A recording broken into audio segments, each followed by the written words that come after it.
तो जैसा कि लास्ट एपिसोड के अंदर हमने देखा था, जो लिनियो होता है वो बोलता है कि मुझे लगता है कि ये अल्टर इतना ज़्यादा स्कैरी है, इसीलिए जो इंसान लोग थे वो यहाँ से चले गए थे और इस जगह को सरप्राइज कर दिया, जिसका ये अल्टर जो था वो बुरी तरह से खाली हो गया। लेकिन उसके बाद भी जो लोगों को सेक्रीफाइस करने का मेथड था वो अभी भी इस वर्ल्ड के अंदर एग्जिस्ट करता है।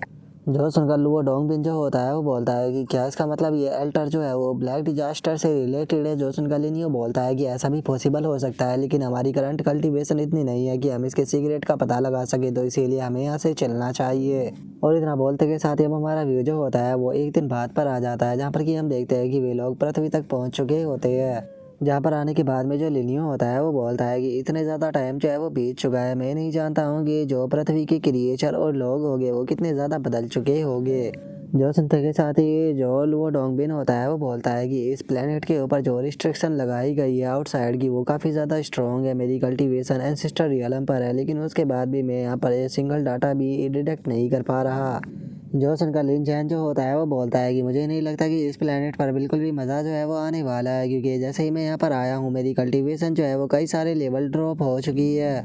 जो सुनते के साथ ही वो डोंगबिन जो होता है वो बोलता है कि मुझे समझ में नहीं आ रहा, स्पिरिट किंग रियलम पर पहुंचने के बाद में तो जो कल्टीवेशन होती है वो कभी भी ड्रॉप नहीं होती, तो फिर यहाँ पर ऐसा क्यों हो रहा है। लगता है कि यहाँ पर जो मार्शल किंग रियलम है उसी की लिमिट लगाई गई है। जो सुनकर लिनियो बोलता है कि मेरी कल्टीवेशन अभी भी एंसेस्टर रियलम के अर्ली स्टेज पर है। ऐसा इसलिए हो सकता है क्योंकि मेरी बॉडी के अंदर जो पृथ्वी है उसका ओरा मौजूद है, इसीलिए मेरे ऊपर ये रिस्ट्रिक्शन काम नहीं कर रही। और लिनियो के इतना बोलते के साथ ही अचानक से एक पर्सन जो होता है वो वहाँ पर आ जाता है, जो कि वहाँ पर आते हुए लिनियो से बोलता है कि तुम आखिर हो कौन और तुम्हारी हिम्मत कैसे हुई अर्थ की टेरिटरी के अंदर आने की। जो सुनकर लिनियो जो होता है वो उसे बोलता है कि मैं बहुत ही लंबे टाइम पहले अर्थ पर रहा करता था, तो इसीलिए मैं वापस से अर्थ को देखने के लिए आया हूँ, ताकि मैं दोबारा से देख सकूँ कि अर्थ अब कैसा दिखाई देता है। मैं उम्मीद करता हूँ कि आप प्लीज़ मुझे जाने देंगे। जो सुनकर वो बंदा लिनियो से बोलता है कि तुम्हारी बॉडी के अंदर मैं अर्थ की एनर्जी को महसूस कर सकता हूँ, इसका मतलब तुम झूठ नहीं बोल रहे। मेरा नाम बाई क्यू आई है और मैं वैनर का लॉर्ड हूँ, जो कि फर्स्ट एम्परर के थ्रोनों में से एक है, तो मैं क्या तुम्हारे नाम को जान सकता हूँ। जो सुनकर लिनियो वहाँ से जाने लगता है और उससे बोलता है कि मेरा नाम जो है वो लिनियो है। और अब लिनियो के नाम को सुनते के साथ ही वो बंदा भी हैरान हो जाता है और लिनियो से बोलता है कि एक मिनट रुको। जो सुनकर लिनियो को भी कुछ समझ में नहीं आता और उससे बोलता है कि क्या हुआ, क्या तुम कुछ मुझसे कहना चाहते हो। जो सुनकर वो बंदा जो होता है वो लिनियो को बताता है कि जो फर्स्ट एम्परर थे उन्होंने मुझसे कहा था कि एक पर्सन जो है उसका नाम लिनियो होगा, जब वो तुमसे मिले तो उसे बताना कि अर्थ जो पैलेस है वो रीइंकार्नेशन का है और यहाँ पर कोई चीज़ उसका इंतज़ार कर रही है। जो सुनकर लिनियो से बोलता है कि मैं आपकी बात को समझा नहीं, क्या प्लीज़ आप मुझे डिटेल से जो है वो सारी बातें समझा सकते हो।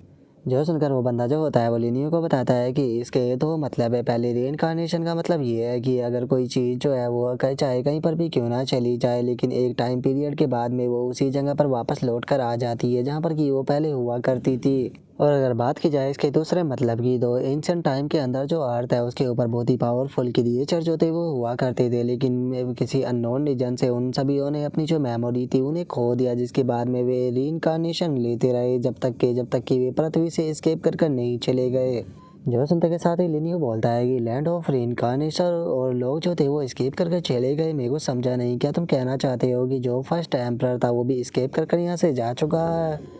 जो सुनकर वो बंदा जो होता है वो लिनियो को बताता है कि मैं इस बारे में कुछ भी नहीं जानता हूँ, क्योंकि जो फर्स्ट एम्परर था वो बहुत ही लंबे टाइम पहले जो है वो डिसअपेयर हो चुका है। जो सुनकर लिनियो वहाँ से जाते हुए उसे बोलता है कि ठीक है, शुक्रिया मुझे ये इन्फॉर्मेशन देने के लिए, मैं खुद जाकर इस बारे में इन्वेस्टिगेशन जो है वो कर लूँगा। तो अब मैं यहाँ पर पृथ्वी जो है उस पर घूमने के लिए जा रहा हूँ।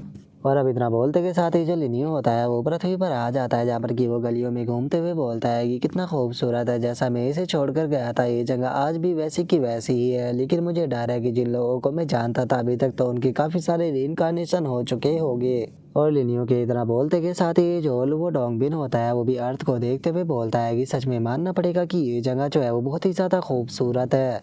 जो सुनकर लिनियो जो होता है वो एक दुकान की तरफ जाते हुए बोलता है कि अर्थ पर सबसे ज़्यादा कीमती चीज़ एक ही होती है, वो होती है पैसा। अगर हमारे पास में पैसा नहीं होगा तो हम यहाँ पर कुछ भी नहीं कर पाएंगे, तो चलो चलकर थोड़ा पैसा जो है उसे एक्सचेंज करते हैं। और इतना बोलकर लिनियो जो होता है वो शॉप के ओनर के पास में आ जाता है और उसे एक जेड देते हुए उसे बोलता है कि इस जेड के पीस को देखो और मुझे बताओ कि तुम इसे कितने का लोगे। जो सुनकर वो शॉप का ओनर लिनियो से बोलता है कि ठीक है, पहले मुझे इसे पास से देखने दो। और इतना बोलते के साथ ही वो जैसे ही उस जेड को देखता है तो वो बहुत ही ज़्यादा हैरान हो जाता है और वो बोलता है कि ये तो टॉप ग्रेड का जेड है। अगर इसकी क्वालिटी की बात की जाए तो क्वालिटी भी बहुत ही ज़्यादा अमेजिंग है। मैं आपको इसके लिए 1 मिलियन देने के लिए तैयार हूँ। जो उनका लिनियो जो होता है वो भी उसे सेल करने के लिए तैयार हो जाता है। जिसके बाद में अब हम देखते हैं कि लिनियो शॉप के बाहर आ जाता है और शॉप के बाहर आने के बाद में वो बोलता है कि ये जेड जो था वो एक मेडिसिन की बोतल थी जिसे कि मैंने दुकान के अंदर कर्ज किया है। तो अब देखते हैं कि इससे कितने बीस्ट जो है वो खिंचकर मेरी तरफ आते हैं। और अब लिनियो के इतना बोलते के साथ ही हम देखते हैं कि वो शॉप का ओनर जो होता है वो उस जेड को लेकर कहीं पर जाने लगता है। और अब हम देखते हैं कि वो एक बंदे के पास में आ जाता है और उस बंदे को वो जेड दिखाते हुए उसे बोलता है कि यंग मास्टर आप इस जेड को एक बार देखिए, मुझे लगता है कि ये हाई क्वालिटी का जेड है जिसे कि मैंने अभी अभी बाय किया है। जो सुनते के साथ ही वो यंग मास्टर जो होता है वो भी खुश होते हुए उसे बोलता है कि तुमने बिल्कुल सही कहा, ये एक हाई क्वालिटी का जेड है। मैं अभी के अभी किसी का इंतजाम करता हूँ जो कि इसे एलिक्सर जो है उसे रिफाइन कर सके। तुम्हें भी इस चीज़ से बहुत ही ज़्यादा ग्रेट बेनिफिट जो है वो ज़रूर मिलेगा। और इतना बोलकर अब वो बंदा जो होता है वो एक फ़ोन को लगाता है और फ़ोन लगाते हुए उसे बोलता है कि जियाओ तुम्हें कुछ लोगों का इंतज़ाम करना है और एक मिस्टीरियस पर्सन को ढूंढना है। और उस मिस्टीरियस पर्सन को जैसे ही तुम ढूंढ लो, चाहे तुम्हें कुछ भी क्यों ना करना पड़े, उसे वैंग फैमिली के अंदर लेकर आना होगा। और उस बंदे के इतना बोलते के साथ ही हम कुछ टाइम बाद का सीन देखते हैं जहाँ पर कि उसके साथी जो होते हैं वो लिनियो के सामने आ चुके होते हैं और लिनियो से बोलते हैं कि हमारे लॉर्ड जो है वो तुमसे मिलना चाहते हैं। जो सुनने के बाद में लिनियो से बोलता है कि मेरे पास में बिल्कुल भी टाइम नहीं है।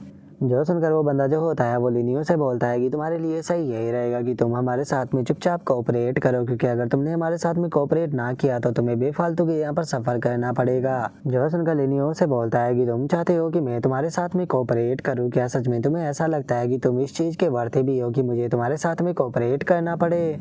जो सुनकर वो बंदा जो होता है वो लिनियो के ऊपर अटैक करने के लिए आने लगता है और वो अटैक करते हुए बोलता है कि ठीक है, लगता है कि तुम हमारे हाथों से मरना चाहते हो, तो ठीक है, मैं तुम्हारी ख्वाहिश को पूरा करता हूँ।